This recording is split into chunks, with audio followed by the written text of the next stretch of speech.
Good evening. Thank you for joining us. Today is Wednesday, March 18th, and this is the regular Kingsburg City Council meeting. Tonight, the invocation is going to be given by Council Member Laura North, followed by the Pledge of Allegiance. Please stand. Good evening. Please bow your heads with me. Lord, thank you for the opportunity to serve. As we gather tonight, help us listen carefully to one another and to the voices of our community.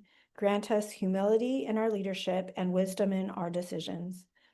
May our discussions be respectful and our actions reflect care for all who call this city home. In your name we pray, amen. Amen. I pledge allegiance to the flag of the United States of America and to the republic for which it stands, one nation, under God, indivisible, with liberty and justice for all.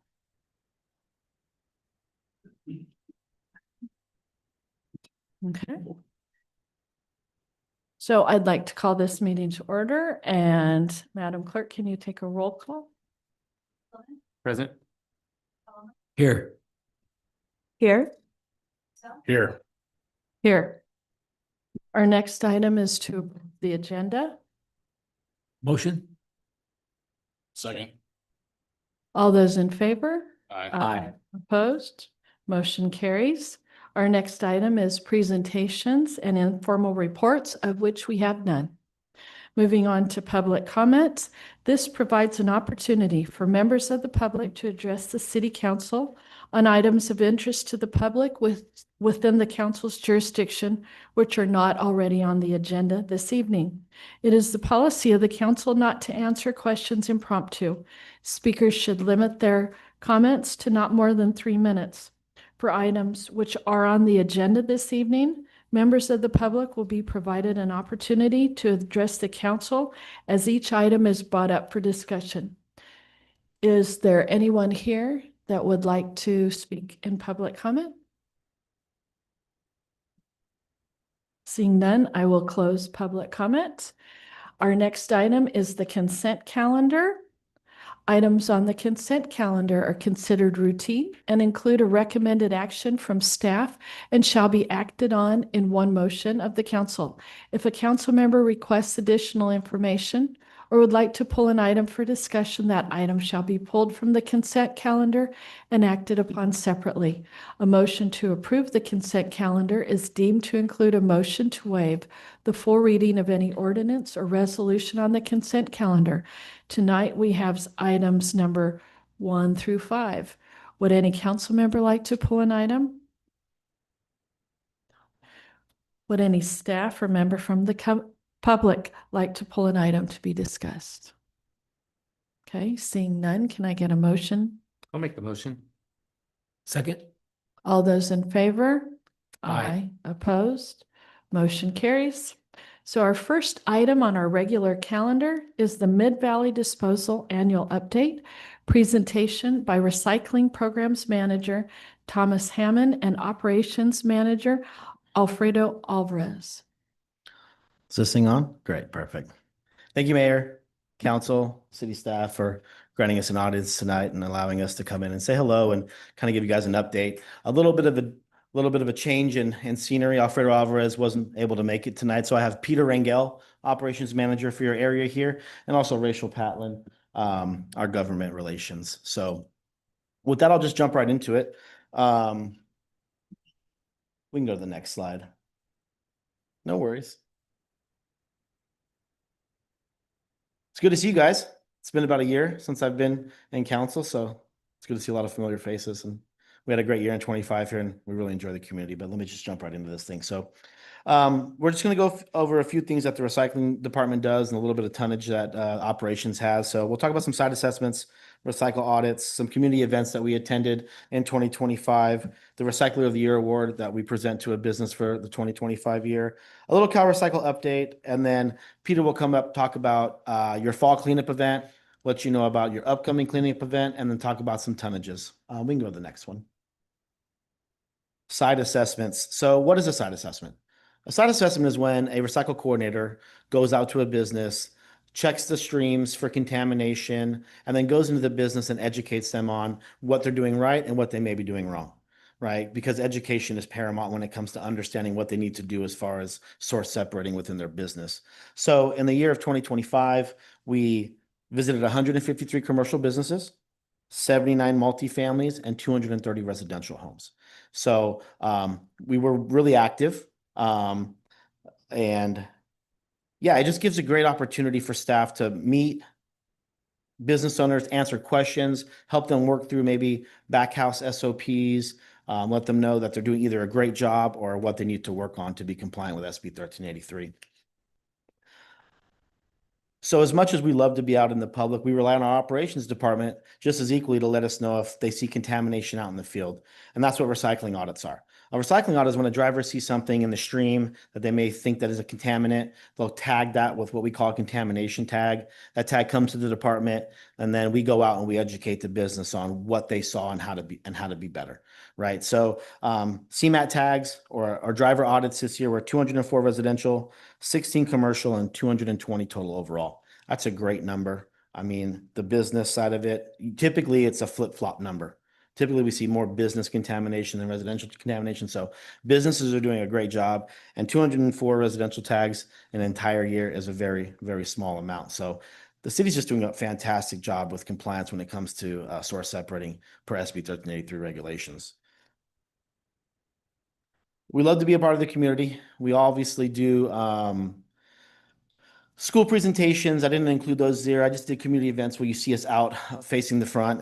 We were at the car show last year. Great event. We'll be at the car show again this year, which is, I know it's coming up very, very soon. Obviously the St. Lucia parade that we'd love to participate in. We'll probably have a truck in Swedish Fest as well. We'll probably have services at the Crawfish Festival as well. So we love to be a part of but I only highlighted these two this year. Next slide is just a couple pictures from the car show. Just engagement, right? Getting out in front of the public, letting them know how to do it the right way, what California is looking for, what the compliance is. And then you can go to the next one. And then St. Lucia, the parade, that's our driver and his wife. They volunteer their time to come out there and drive the truck. We decorate it. We try to make it an event and have a good time out with the public. Before we go to the next slide, I'm going to kind of build this up a little bit. We give an award out every single year, and it's called the Recycler of the Year Award. We like to highlight a business and put a spotlight on them because they're doing everything the right way. They're following the regulation. They're donating food. They're source separating the way they're supposed to. And it goes a long way for the city's compliance numbers and just other businesses in general. They're a model of what we would love to see everybody doing, right? So in 2025, the Recycler of the Year was the Kingsburg Supermarket. So you're here to the Kingsburg Supermarket. If you go to the next page, we presented them with their award. That's the award. It's a trash truck, and it just has their name. That's Juana Vasquez. She's your local recycle coordinator, so you'll see her out here quite a bit. But yeah, kudos to them for doing everything the right way. It's tough for supermarkets to be compliant because there's so much food donation that goes into it. Luckily, you have K-Caps and you guys have other entities within the city that kind of help them with that. But they just did a fantastic job last year, and we wanted to spotlight them on that. Now for the driest part of the presentation, Cal Recycle update. Jurisdiction and agency compliance and enforcement, which is JACE is the acronym for that. That's the enforcement branch of Cal Recycle. They do audits to make sure that the city is being compliant with all the regulations that SB 1383 require. Word is from Cal Recycle that they're going to audit every single jurisdiction within Fresno County in either Q1 or Q2. I've been working with Public Works Director Daniel Galvez. He does a fantastic job with meeting the requirements, keeping the record straight. So we've been given a heads up that we will probably see an audit coming up. So I'll be working with him hand in hand the next few weeks to make sure we have everything in order and everything is compliant, which I have no worries at all because he's way ahead of the game when it comes to keeping track of that stuff. So kudos to him again. SB 270. You may have noticed going into your grocery stores or convenience stores, they're no longer giving you plastic bags. Plastic bags were discontinued as of January 1st.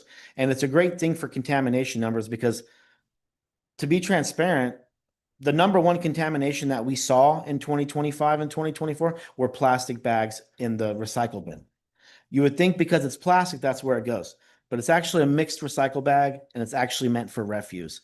But we've been conditioned so long to think plastic goes in blue, right? And so California did away with that. Now you have to either bring your own bag, or when you purchase it, it's going to be a paper bag. Paper bags are great because they go in the recycle. If you don't like them, well, it's great for contamination numbers and environmental aspects. It may not be the easiest to manage at the store, but you can also use those paper bags to throw food waste away, because paper soil products, cardboard soil products can also go in your green waste can as well. And that's how we're diverting and keeping the emissions down and the greenhouse gases down, right? So last but not least, well, slide on back for me one more if you don't mind. The EAR report, I work with Daniel on this hand in hand. It's due April 1st. We'll probably get together mid-June, early July to make sure all the records are in order, we're looking good, and all the programs are in place. So I'll be assisting with that, and I do that yearly. And that's just kind of that update. With that being said, I'm going to invite Peter Rangel up here. But before I do that, do you guys have any questions about the presentation? I have questions, but not about the presentation. Well, what is it? Well, so I know that, I don't know if it's SB 270, but there's a push to make more plastic containers recyclable by 2032. Can't remember what the SB is. Yeah, it's So there's a matrix that the state is looking at, trying to get 65% of plastic bottles, containers, restaurant, carry outs, all those things to be recyclable, because right now they're not, right? So how do you deal with those? You have to separate not the plastic bags that aren't recyclable. And will there be, so I guess my main question is going to be, will there be a savings on the next contract? Because if 65 or more % of them are already recyclable, is that less work for you guys?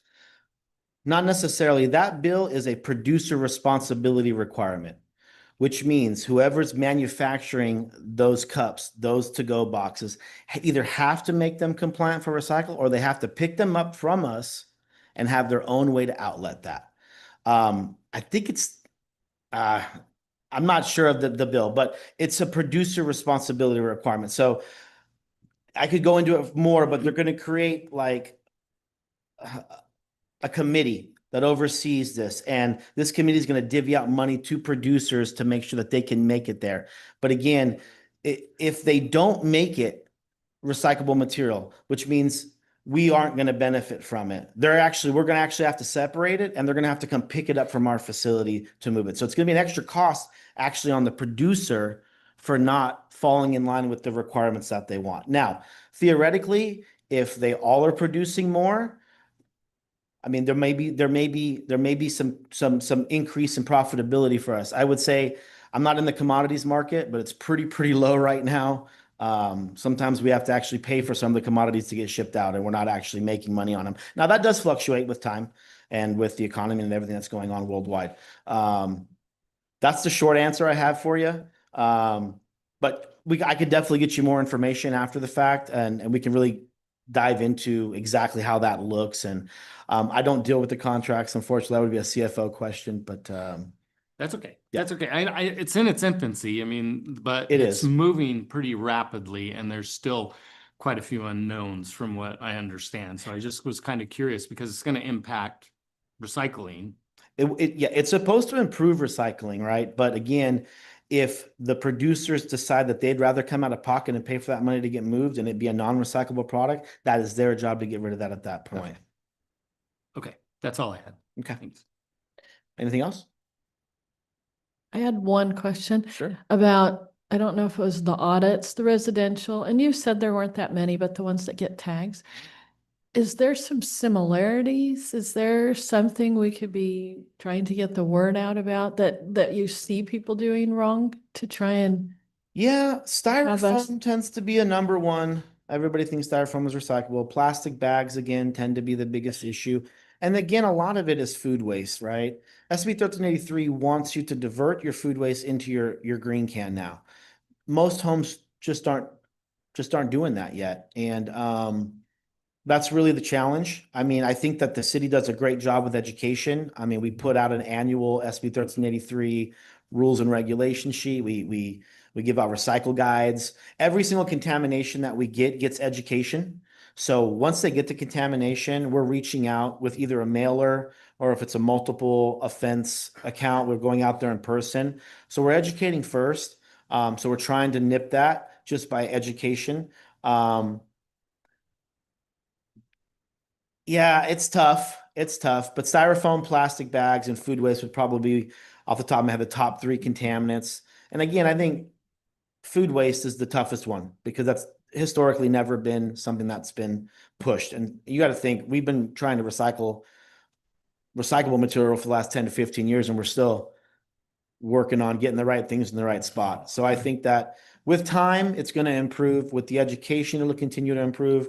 Obviously being proactive as a city, and Daniel as the public works does a great job, and us being proactive as the hauler when we see these issues will help. But yeah, sure. Very important to discuss. Yeah. Oh, I'm, I seen Senator Chavez on the news. I wanna know how old Gary Dryer, 16-year-old girl. Sir, it's not your turn to talk. I'm gonna need you to sit down. I'm not sitting down. You're kind of covered up. I'm not trying to cover anything up. We're trying to run a meeting here. It's a public meeting. You'll have a chance to talk, but for now, sit down. Motherfuckers in there are Fresno. You done? I'm done? not sitting down. You're out of order, sir. You're gonna have to leave. Call him. You're out of order, sir. You have to leave. I'm not leaving. The cops are gonna come, Let the sir. cop come. They're gonna come That's the fastest way to get. because that's what we have to do is, sir, what we have to do as council Come. members, when somebody's out of order, we have to call the police on them. Well, you cover up before a fucking. Wait for you outside. predator.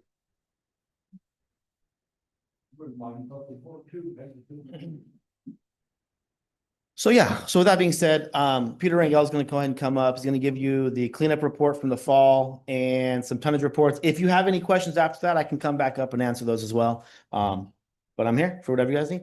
thank you. Thank you guys. Good evening, Mayor, Council.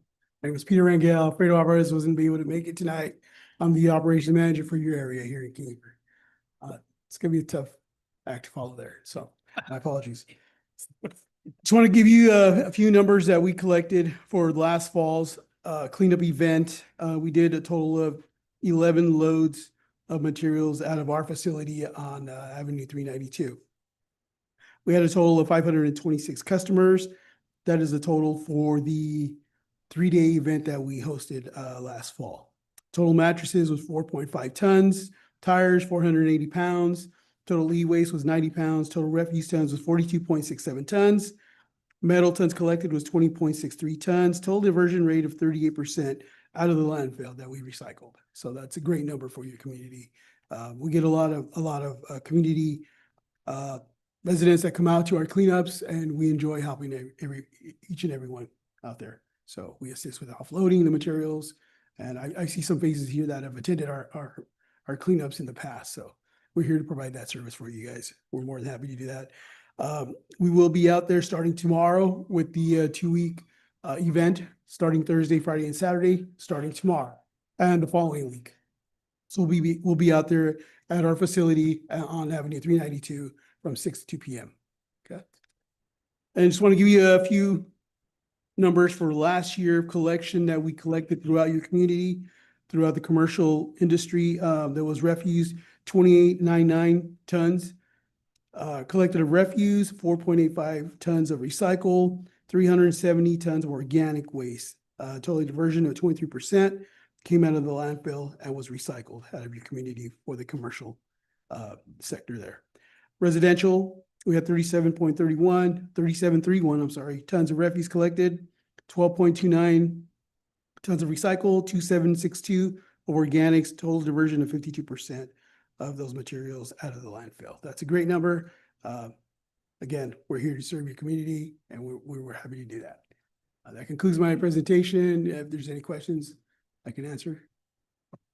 No? Thank you. Thank you. Are there any questions? You said recycling is, the city cleanup is this weekend, Yes, starting tomorrow. starting tomorrow. Starting tomorrow, What time, Thursday. what time on the weekend, Saturday and Sunday, or Saturday? Just Saturday. So it's Thursday, Friday, and Saturday from Yes, 6 to 2:30. 6 to 30, Yeah. all 3 days. Correct. Okay, thank you. Starting tomorrow and then the following week as well. It's a 2-week event. Thank you. Yep, thank you. Have a good night. Is, is, is there any public comment on this item? Okay. Thank you for the update. This is informational, so no action is needed. Moving on to item number 7, the microgrant application consideration for the Swedish telephone booth. Staff report by City Manager Alexander Henderson. Madam Mayor, members of council. Mid-Valley presentations are exciting. In 2017, council created a program that would partner the city with private residence groups or service clubs to help finance projects that may otherwise go unfunded. Main purposes of the grant program is to support following strategic priorities: beautifying a public space or a park, support community programs, group activities, provide a safety benefit, improve the overall quality of life in our community, and promote sustainable economic development. Staff has recently received an application for matching funds that would be used to help manufacture a Swedish telephone booth. You previously received an update on that and on an informational item at a previous city council meeting. The application is from the Kingsburg Downtown Business Improvement District and is seeking $3,000 in matching funds. Included in your packet are information and application documents regarding their proposal. Staff has completed the rubric and determined that the project is eligible for funding. And the project, as described by community member Cindy Regier and the applicant, is a wood, metal, and glass traditional Swedish telephone booth.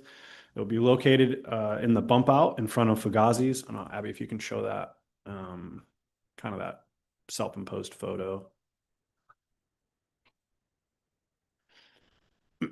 Staff has spoken to Fugazi's, who also support the project. The actual location itself is city property and would go in a location that replaces a tree that was recently removed.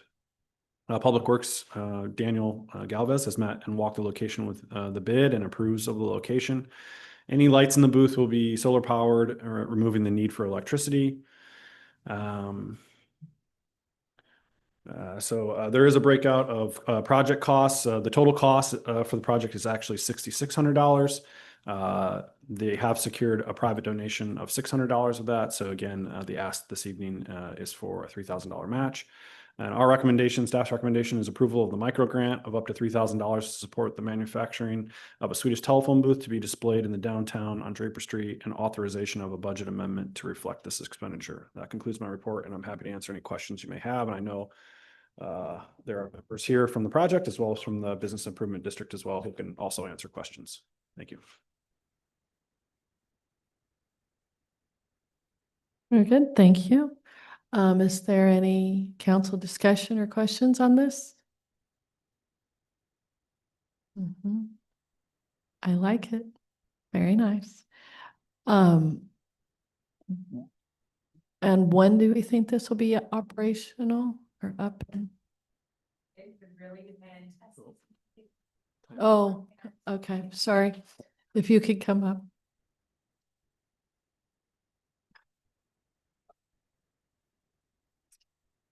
Leslie Carpenter, chairperson of the bid.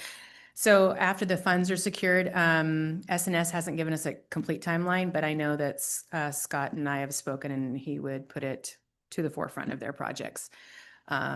We also just one thing that we didn't talk about was that we also voted in our last meeting that we would assume repairs and maintenance of the telephone booth going forward in the future. Also to down the line, there would be possible hopes of adding a second one at some point, but we'll just see how this goes. Questions? Very nice. Nope. All right. Thank you. We're open to like any kind of capital improvement that folks want to bring to us. These are private folks that brought to us and they had a clear-cut plan. And so that's why we voted. All righty. Very Thank good, you. Thank you. Is there any public comment on this item? Nope, okay. Any additional council discussion?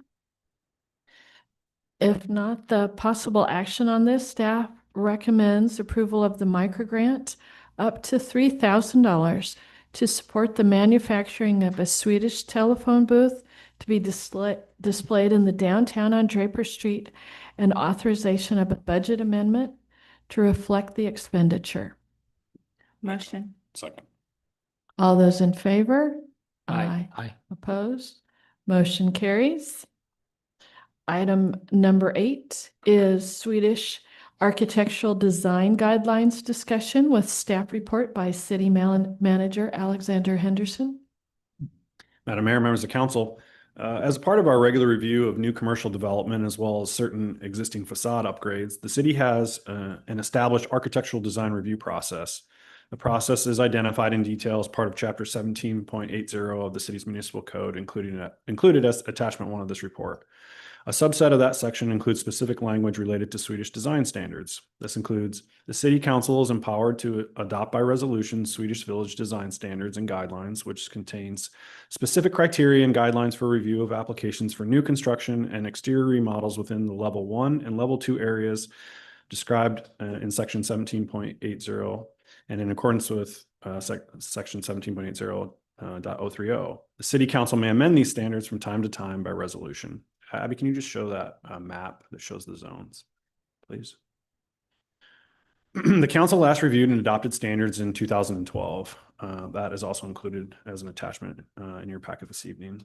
As identified in that document, the purpose of the guidelines is intended to establish parameters rather than a strict set of standards that are so rigid that they preclude innovation and creativity in building design. Over the past several years, there have been several examples of creative design elements that have added to the vibrancy and uniqueness of our city.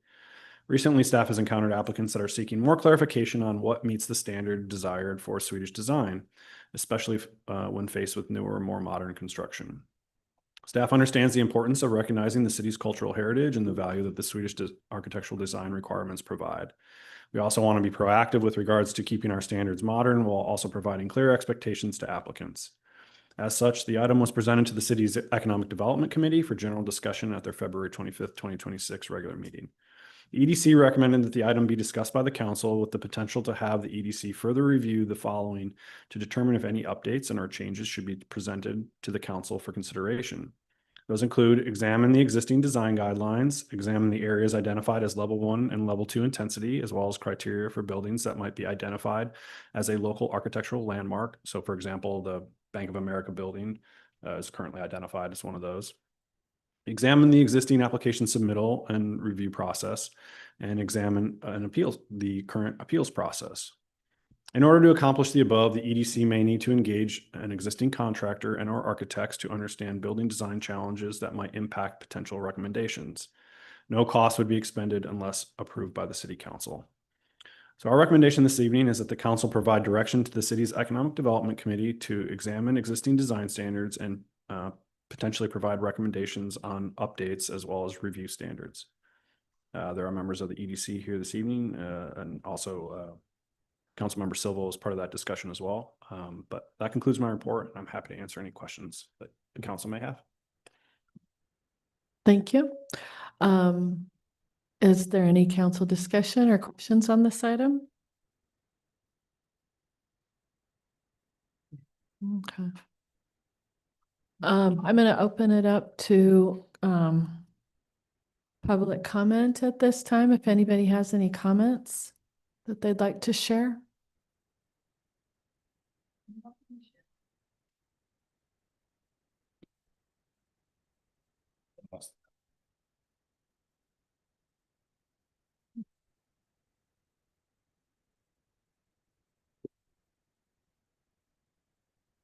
Chris Peterson, resident. I was at the meeting, the February 20, anyway. It was a really interesting and really good discussion on many fronts. And I think that something that may need to be considered is the Swedish village concept downtown. You know, it was originally established to represent a a Swedish village like countryside in southern Sweden. The architecture's from southern Sweden, from Skåne. And those buildings still exist in certain parts of Sweden. If you go to Stockholm, you won't see them unless you go to Skansen. So you've got that, you've got the other concept, and this is what I'm calling, you can have a design concept that's a Scandinavian design or a Nordic design, which is a little bit larger and more encompassing and can be a little bit more modern for maybe areas not on Draper Street. So while this policy hasn't been amended for, what, 10 years or more? And while it was originally, the original purpose of this architectural design was all for good reason at the time and so forth, I think that maybe it's time to look beyond just the wooden crossbars and dormer windows, because for parts of the city, like out in the business park, you know, they could have a very modern looking Nordic designed look, you know, building out there that would still fit in. And it might be more appetizing to some businesses. So, Alex mentioned the historical buildings, which I think would be foolhardy to expect anybody to remodel the historical buildings to make it Swedish when they have an architecturally specific design to them with a history. You know, the B of A building, Jackson Associates, what's Bella Bakery now. They were built at a time when that design was, oh, and City Hall, I forgot about City Hall. You know, just to slap on a facade is kind of, it would be foolish. And yeah, what else? I'm paraphrasing here. So I think that there's a lot that could be looked at and make it maybe more encompass or more broaden the parameters for the part of the city in which a building might be, and then make it a little more, you know, palatable to businesses who want to build from scratch. So, and that's, I mean, brief, because I can go into a lot of detail. Yeah, anyway, that's what you wanted, Alex. Very good. Thank you for your input, Chris. Is there anyone else that wishes to speak to public comment? Okay. Any additional council discussion? If I may, being part of the Economic Development Committee, I think it was a very positive discussion with overwhelming support that the Economic Development Committee would be very accepting of this responsibility and work with the city on, you know, updating it and making it easier for new building in Kingsburg to meet specific requirements. And I think I'm hoping that it makes things easier for staff and quicker is my hope. And that would remain to be seen if that happens, but that's the hope. And so I think it would streamline the process. And again, I think the committee, there's several committee members that are here in the audience. They were in overwhelming support of it. And so I think it's a positive thing. Very good.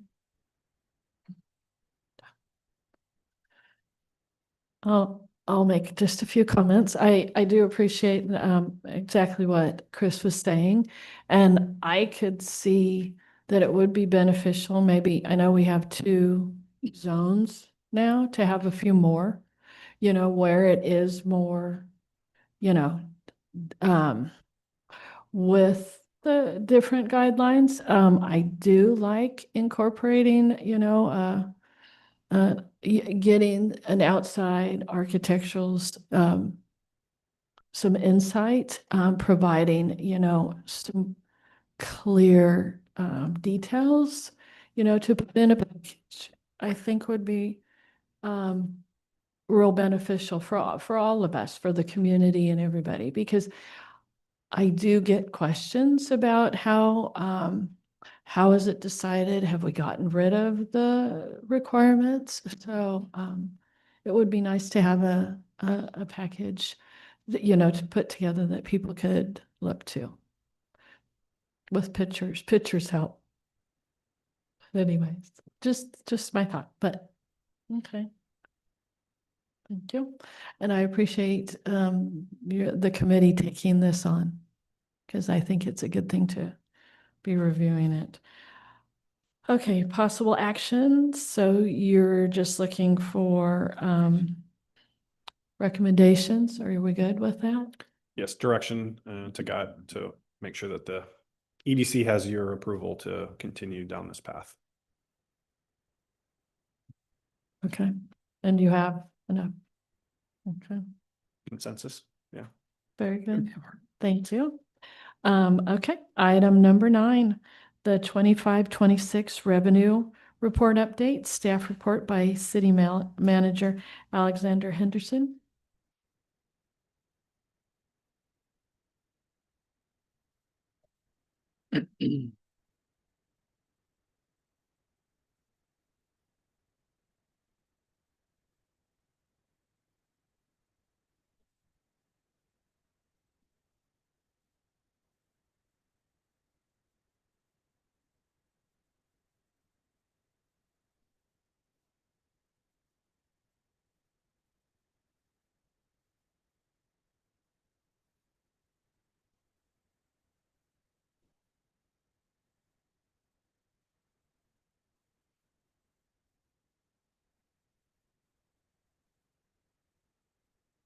Thank you. Good job.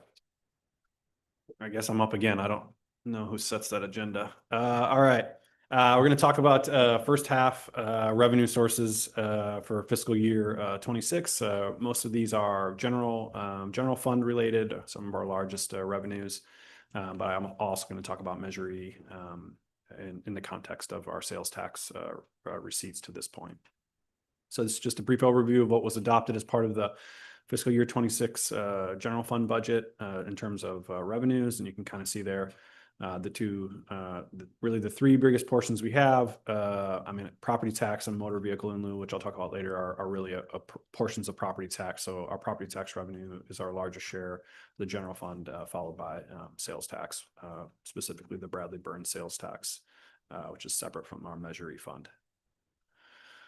So just a refresher, just a reminder of where your sales taxes go when you purchase something in Kingsburg. So there's the breakout there. You'll see the largest portion at the bottom goes to the state. And the portions that stay in Kingsburg are 1%. We get the full 1% for Measure E, the 1% for Bradley Burns. We don't get the full 1% of that for certain sales like online sales. They go back into what's called a county pool and then gets redistributed based upon population size. There's the half-cent FCTA, Measure C, which is also given out, not necessarily just at the 0.5% of what Kingsburg residents purchase. So there's a formula for that as well. This is our 25 top sales tax remitters as part of the current quarter. Pretty standard. Each quarter changes every once in a while. Biggest ones for us are fuel stations, which are fluctuate a great amount based upon the cost of gas. Right now, with it being higher, there's a higher portion that does come back to the city. And again, these are just in alphabetical order, not in the order for how much they bring in. So just jumping into our Bradley Burns, kind of giving an update. So we have receipts through the end of the first half, so through December. So if you look at the far right column there, everything that's in black is what we've received. And then items in red are estimates, which are provided by our third-party sales tax consultant. So far through the first half of the year, Bradley Burns is up a little over 6% compared to the same time frame from last year. So right now we are projecting, just based upon future sales tax, a slight increase over our fiscal year 25 receipts. So just shy of 1.7 million for fiscal year 2026. So trending up. We'll see what recent changes in the economy bring for the next few months. But just the way that our receipts work is we're roughly 3 months or 2 months in arrears. So at the end of March, we will get our January distribution. A month later, we'll get our February, and then every 3 months they have what's called a true up. So if you dig into those numbers there, you'll see that the third month, so for example, September, December, March, June, they're always the highest amount. And the reason is because they contain that month, but then also any catch up that they would have had previous 2 months as well. Measure E, again, is our 1% public safety tax passed in 2018. A fair amount of initial growth. It's pretty steady now, as you'll see in the next slide, and it's only to be used for public safety services. So again, same thing. We have collections through December. They are up right now a little over 3% Measure E, so a little bit less than our Bradley Burns, but are still trending slightly higher than they were same time frame through last year. And we are projecting just under 2% growth from fiscal year 25 through fiscal year 26. So talked about property tax. So it just kind of talks about how property taxes are calculated. Biggest portion for us is when houses are sold, there's a reassessment to current full value upon change in ownership. And then obviously assessed values are capped through Prop 13, which is CPI or 2% a year, whichever is less. As I mentioned earlier, in lieu of vehicle license fees, a lot of changes to this over the last 25 or so years. There used to be an actual personal property tax charged on your vehicle. That changed in the early 2000s. And so the long and short of it now is that this is, instead of vehicle license fees, the state pays cities through property tax. So this is considered a subset of property tax dollars. So where your property taxes go in Kingsburg. So if you look at your bill, this doesn't include any other add-on taxes or any referendums or things like that. But if you're just looking at your base amount that you send to Fresno County, which is usually the largest number at the very top, this is the percentages and where they go. So schools get the largest share, followed by the County of Fresno, and then the city gets roughly about 21% each year. Transient occupancy taxes, or also known as a bed tax. Hotels in town, so Motel 6, the Fairfield, TavCam, and also all Airbnbs charge renters who stay less than 30 days, 12%, which was approved by Kingsburg voters in 2008. And so we get a portion of that as well. And then our general licensing and fees. So business licenses, park reservations, and then all our building permit and planning and zoning fees, plan check and engineering fees are collected in this larger category. So you can see there just basic, there's some estimates through the first half of the year. So property taxes estimated a little bit higher, motor vehicle in lieu fees, which are again a subset of property taxes, but are sent to us separately. Also projected to be higher than they were the previous year. TOT is pretty flat right now. We'll see what the busier months bring. So that tends to be warmer months. So June, May, coming up here, April, May, June. And then permits and fees projecting a little bit lower. Some of that's could change based a little bit upon single family residential permits that will be pulled, which will be driven, you'll see a note a little bit later, by Crink Laws Phase 5, which could occur in this fiscal year, but we are projecting not all of them, but a portion of those to pick up after July 1 of this year, which will be in the next fiscal year.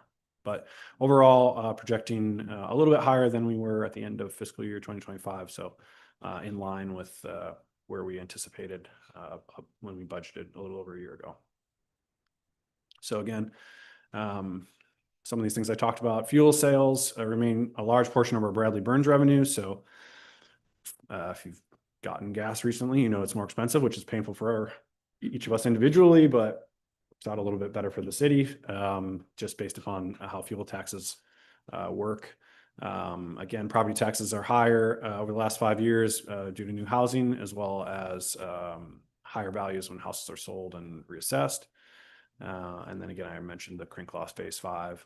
So our economists originally were expecting, kind of moderate growth for 2026, but, recent global conflict, the concern about stagflation, the Fed did keep the interest rate steady today. Potential for some of the AI market corrections and concerns about higher unemployment could limit some of that growth, but obviously that will remain to be seen over the next few months. So certainly happy to answer any questions you have about any of our particular revenues. That concludes my report. Very good, thank you. Is there any council discussion or questions on this item? I have a question. Mhm. So we know, like all the discussions we've been talking about with Measure C. Yes. So if we don't have that, it just drops in the sales tax. Correct. So, yeah, so if well, there's currently 2 ballot measures that are seeking, signatures right now. If neither of them qualify or they both qualify and neither of them pass in November, the measure, I think technically will expire in the summer of next year will be when it actually sunsets. But yes, though the sales tax then after that time frame would reduce by 0.5% countywide. Okay. Thank you. Okay. Is there any public comment on this item? Okay, any other questions or comments? You have a question, Alex. The top 25 sales tax, is that in order or just random?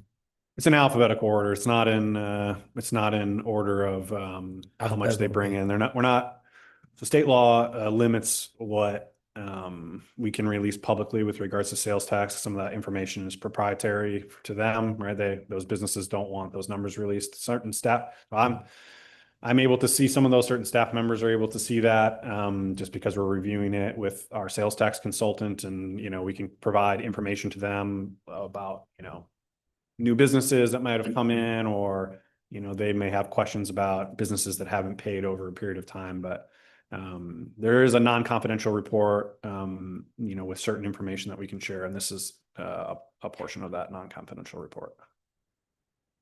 Okay, thank you. Very good.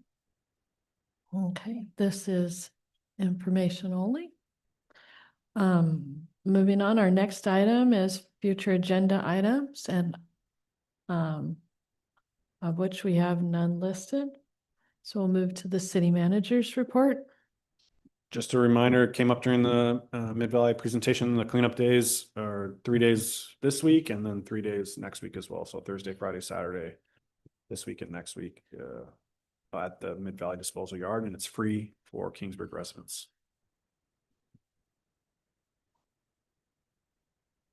Very good. Okay, council reports and committee reports.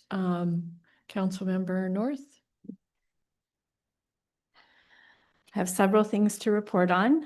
Healthcare District met last week, and they went over all of the grant applications that they received for the grant cycle. I think about 8 or 9 people presented their grant, and the decision will be reviewed, I think, at the end of this month. And we don't have a date yet. And then they'll report out. So they put a pause on their community needs applications until the grant cycle is through that process. SKF, we met last week, and the only things on the agenda were really approving 2 different changes to job descriptions. And then we also completed the general manager's evaluation.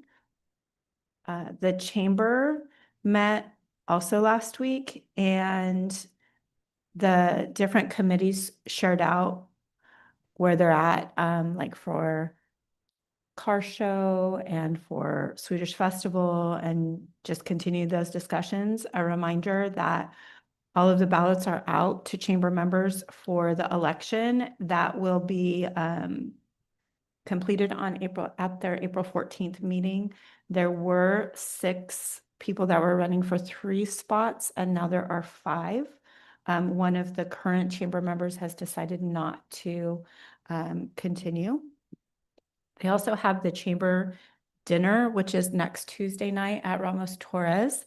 And the tickets are on sale for $35 each at the chamber, or they also have it online on their website. So it's $35 a ticket, or you could do a whole table for $300. They will have a ribbon cutting on Saturday at Third Time's a Charm. And that's just where Morgan's, saw the quick, no, Morgan's Flooring used to be. And so that will be on Saturday. Third Time's a Charm also had an open house this last Saturday, which I attended. It's great. Their prices are really good. If you go in there, I guarantee you'll walk out with something. West Star, that was also last week, their grand opening celebration. Beautiful over at the business park. And 2 other things to note. Just a reminder, You Matter Day is May 9th. And if you're interested in attending, please come and help with our community service event that we do. Also, I just wanted to know and say thank you to Kingsburg Police Officers Association and the KPD, because they are partnering with our district to do something called Cookout with a Cop. I think it's our 3rd or 4th annual one that will take place next Friday, March 27th. You're all invited to come. It's from 3 to 6 o'clock for all of our students. We have about 750 students, and the KPOA sponsors all of purchasing all the food, and they barbecue for our kids and play carnival games. So it's a really good interaction, I think, for our community. Our goal is to make sure that kids know that officers are there to help them and form those connections. So if there ever is a scary situation where they need help, then they know that they're a positive person that will help them. That's it. Very good. Councilmember Silva. Thank you, Mayor Smith. Economic Development Committee has not met. The San Joaquin Valley Air Pollution Control meets on March 31st at 5:30 at the Fresno office off of Gettysburg. South Kings GSA met on March 11th. We discussed the upcoming budget and potential amendments to that budget that may include additional funds for potentially attorney fees and also grant writing. And so we did not approve the budget, but there may be some amendments coming to the budget. So also the technical staff gave an update on recharge basins, which were sitting at about 4,462 acre feet of total recharge ponds throughout the 5 cities. It's about 16 different projects. So the cities and the GSA have made great strides in shoring up and making sure that we're sustainable within our groundwater sustainability plan. I will tell you that that number needs to go up even further. The more houses that are built in all of the cities collectively, the more recharge that has to happen. And so that comes at a price.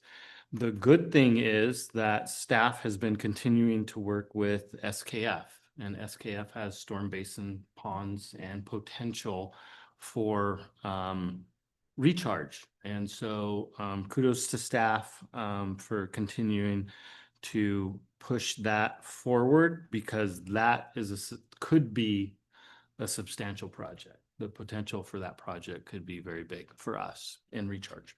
So that's a positive. We will meet again on April 8th because there's a lot of things going. We do have the budget, and so we will meet again on April 8th at I believe 5:30 in Sanger, tentatively, because sometimes there's conflict, so we may have to move the venue, but April 8th right now. And then with that, Car Show is meeting right now at 6 o'clock. They may have adjourned already, but I know that they're working on a lot of different things, and there has been quite a few sponsors that have come in lately.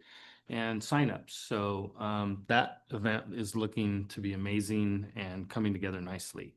And with that, I think that concludes, the West Star Construction, to reiterate what Councilmember North said, the West Star Construction building, I thought was amazing. So there's several different design features in there.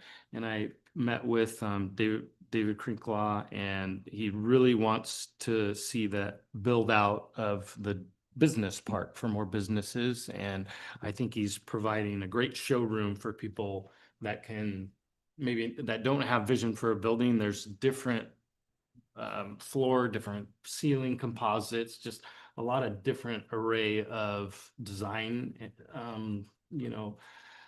design, what are those called?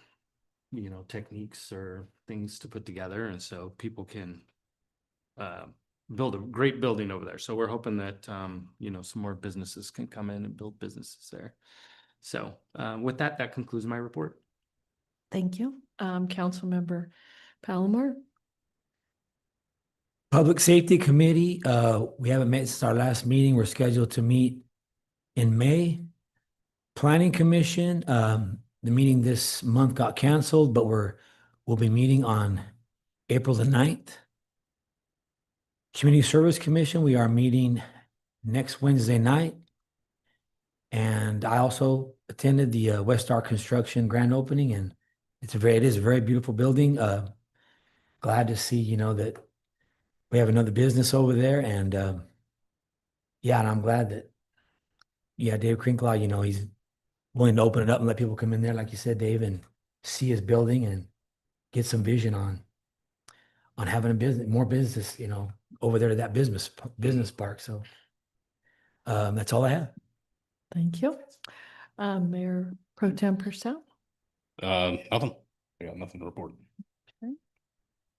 Okay, the Finance Committee will be meeting here. Okay, the Finance Committee's March meeting has been canceled. Bid will be meeting on April 7th here in council chambers. I attended the SKF mixer